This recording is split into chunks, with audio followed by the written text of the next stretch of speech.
About 7,200 miles, Jayco Greyhawk coming in on trade here at Haylett RV of Coldwater, Michigan. They're actually buying a truck and no RV. They're just done RVing. I guess apparently they kind of decided it wasn't for them. I'm not sure if maybe they got a little spooked here. The only thing I can say in any level of derogatory fashion on this one is that it's got a scuff by the door. You're not gonna miss it. It's cosmetic. It's not hurting the trailer. It's not causing damage or leak. It's there. It is what it is. If you're okay with that, and you don't want to spend the full price tag on a brand new Greyhawk, you've got one that's built to virtually identical specs here that's going to save you tens of thousands of dollars. And those are good things. Quick view over with the slide out closed in travel mode before we get going. You walk in the door to the right, you got all your primary seating space and a very easy, comfortable walk-through pathway here. Full access to all of the kitchen stuff, which is kind of nice. And at first glance, if you're walking through and you open what you consider the primary bedroom door, you're going to be greeted in the face with a slide out. But this one kind of has a secret weapon with a dual entry bathroom. You actually can get in here and you can fully access the rear bedroom area in case you want to, stop and take a little break. All opened up. She is nice. She's shiny. She is clean. We're not loaded up with blemishes. It's not like somebody, beat up on this thing and then bailed on it. It just wasn't for them, unfortunately. So what you're looking at is late model, low miles, barely used. We've got a 7-foot interior up here with a 15,000 BTU air conditioner to give you plenty of cooling power in this little thing. And I've actually got the dash air running right now. It's just playing around with stuff. Everything appears to be in really good shape and working order. It's not like it was neglected or anything. We've got an awesome lighting package. It brightens right up in here. And on top of that 7-foot ceiling, you've actually got a soft touch ceiling liner which drowns out a ton of noise on this. And that really ties into a lot of what I'm going to talk about as I go through here. And they call it J-Ride from Jayco because they can take anything. They add the letter J and a dash in front of it and suddenly it's theirs. But the fact is that these guys, their goal is to create the best handling, quietest riding, Class C motorhome, available. And I think to a large degree, I do believe they were successful. One of the things I'm going to talk about as I go too is seat belting. Because they add more seat belts and they exceed federal safety standards with all of those seat belts than pretty much anybody else. It's another thing that they do a lot of the other folks in this class and price point when they're brand new won't do. So over here in this little sleeper sofa, you can see that we've got a pair of seat belts we can sit folks here. Now, you'll find a lot of motorhomes had forward-facing seat belts in the dining arrangement, and even though I have them tucked away right now, that is true of in this case as well. But you've also got rear-facing seat belts that they're not required to put in. So this thing can seat belt 6 in addition to being able to sleep 6. That's not something every coach can say. I'm sorry, it can seat belt 8. And it can actually seat belt more people than it can comfortably, normally, easily sleep. And that's a very cool factor that not a lot of RVs can offer. We've got a completely carpetless main deck, so keeping this thing clean and shiny is going to be simple. You can look at the upholstery, at a glance and see that it hasn't been shredded up and beat up or anything like that. Very rich, lighter cherry tone. This is when they were finally starting to phase out of that dark cherry a little bit. It's kind of like RVs go through phases, and kind of like an angsty teenager wearing a black shirt every single day of the week. The RV industry went through a dark cherry phase. I'm kind of glad it's over personally. This is a power swing out HD TV, which is kind of cool. So it's very easy to tuck that away and to stay put in transit. You don't have like a swing arm where you got to adjust some sort of tension knob. Now, neat thing on your Jaycos, they've got a lot of different best-in-class features. One of those is the weight rating of this forward bunk at 750 pounds. I've seen as low as 250 and commonly 350 in other Class C coaches. That's because this has a heavier front-end construction with all aluminum cage construction below that. We're going to talk more about the nose with their specialized sleeve-over nose cap when we hop outside. Now, down here, the Greyhawks, they swap out the Ford chassis chairs, and you get a nicer upgraded chair. Like your main captain's chair here, we actually get a 6-way power chair and a nicer leather touch to it. You also have heated power side mirrors with a side view camera. So when you shift in reverse or you flip on one of your blinkers, that camera will automatically display on your central panel right here. So, seeing through things is easy. Obviously, we've got a Bluetooth functionality on the all-in-one stereo unit that you see right here. That'll also be like your entertainment system as well. Spinning us around slowly so I don't make you motion sick. Over here in the dinette, I'm actually just going to take a seat on the sofa for easy viewing. This is what's called a dream dinette. You can see how it's got that funny arm. There's a gas strut to make this thing go up and down very quickly and easily for sleeping purposes. You'll also see that if you look toward the back there, allow me to zoom in, you will find a household outlet with a set of USB plugs on it. So keeping your devices charged while you're at the table is simple and easy.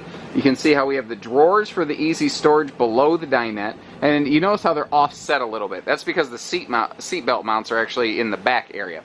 Over here we've got a 10 cubic foot gas electric traveler's fridge freezer mounted directly in the slide out. If you follow the slide fascia, it actually wraps around the fridge because it's off the floor plan, and that's what makes this thing nice and open and flowing here. What is also nice is like the biggest freaking window I've ever seen in a Class C coach. That is ridiculously awesome. All the light and views that it affords you.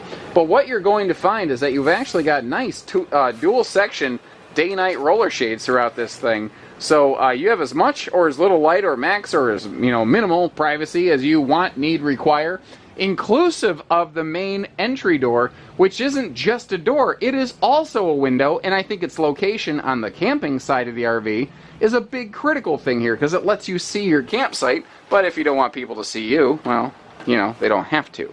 So we've got a solid surface countertop arrangement here with a undermounted sink and sprayer faucet. And when we open everything up, you can see that we've actually got some pretty nice storage space in its entirety going on right here. Simple, small, but effective kitchenette. These corner kitchenettes are actually very popular in towable RVs because they give you a lot of prep space and a very minimal amount of actual floor space being occupied. Now, all of our air vents are both louvered and directional. What that means in normal talk is you can turn it and you can close it if you want to. You can make them do whatever you want to do. So we already saw how the bathroom here allows for dual entry, whether you want to get to it from the bedroom or here from the hallway, which is very nice if you're family coaching. It's very easy to get around here. Now that 7-foot interior is doing a very good job for you here in the bathroom, where it opens up for just all sorts of headroom and space in here. And you can see that we've got a great amount of dedicated linen space and some extra bonus drawers here in the bathroom. So, I mean, you've got all sorts of floor space here. If you get out of the shower, you've got all your towels right here. You got the floor space to actually get dressed. You don't have to go streaking through the camper. You also see that here in the bedroom, we've got a wall control panel for a fantastic vent fan that is installed above the bed right here to give you some outstanding airflow. Very nice if you want to open these windows and get some, fresh breezes on a like spring fall night. Now over here, we've got a full hanging closet with dresser space, but in the slide, we've got another full closet, and that is something that allows you to, you can, drive something a little smaller than a Class A and still be able to really pack this thing up, and you can see we've got full overhead cabinet space there as well. Big open side stand on that side is very good for CPAP users or folks who might feel a little bit claustrophobic. And you'll see that even over here in the bedroom, we've got the original factory electronics present and accounted for on a nice, easy viewing swing arm mount. Other than a scuff by the door, she looks like new outside. The roof is clean, the skin is gleaming, everything out here looks good. The tires aren't weather checked. The tires don't even have a lot of miles on them. Neither does the generator. This has an Onan 4000 generator capable of running anything and everything on this coach, in or out of the park. It's got a whopping 5.2 hours on it right now. So basically, somebody just quality checked and ran it. Maybe they took one trip and used it. That's about it. Double power entry step makes coming and going easy on this. And one of the big things to talk about on any Jayco motorhome is their J-Ride package, which once again is their ride and handling package. So it's a multi-phase item that, long story short, the best way I can describe it, because I can only describe it, is that driving is believing in a Jayco motorhome. They spend more money on giving you a smoother, quieter ride in the Class C category than pretty much anybody else. They've got an upgraded suspension system here, a better balanced drivetrain. You saw the soft touch ceiling liner to block out some noise. Larger anti-sway bars than what the Ford chassis on this would normally have. They've put more into this being a better driving experience, because that's the real difference between one of these and one of those. Is that with one of these, your vacation doesn't start until you get to your destination, you unhook from the truck, you level the trailer out, you open the awning and the slides.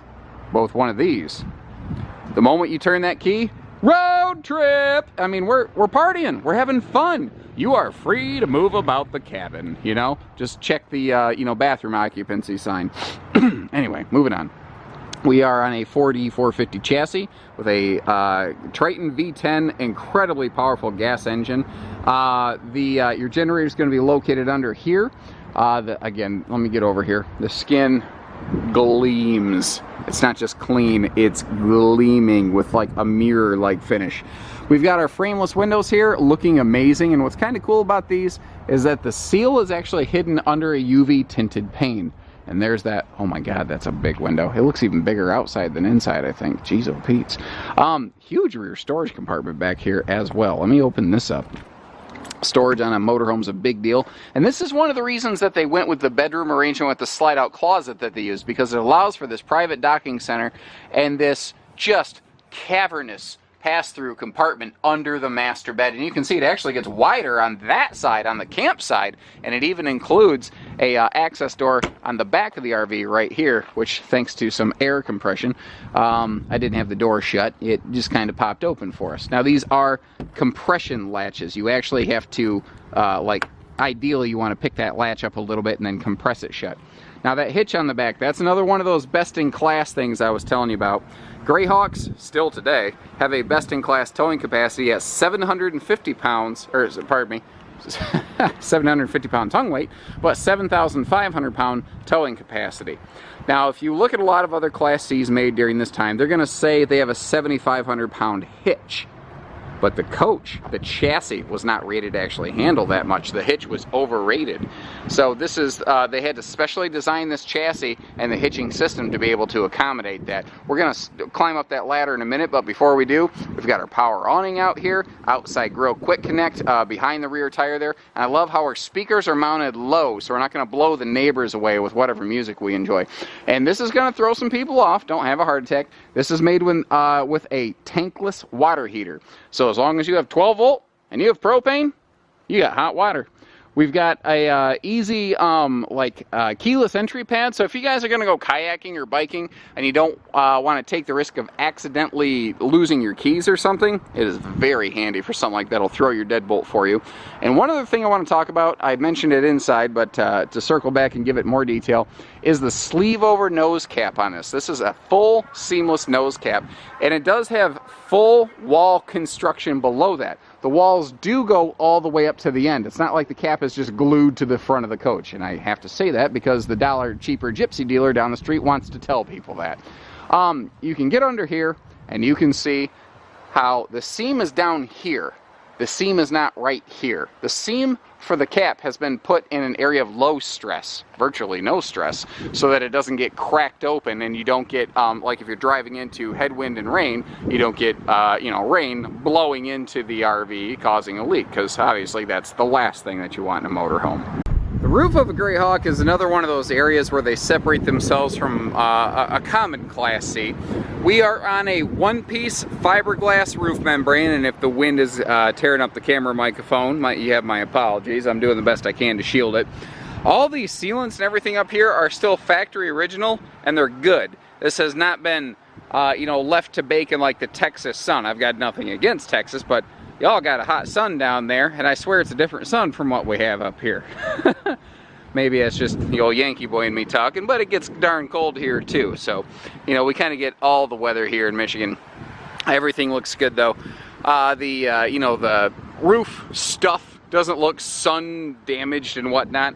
Not being a rubberized roof, it's not nearly as inclined to like grow black algae, which is where what a lot of people think is a dirty roof, but actually it's black algae on like a rubberized roof comes from.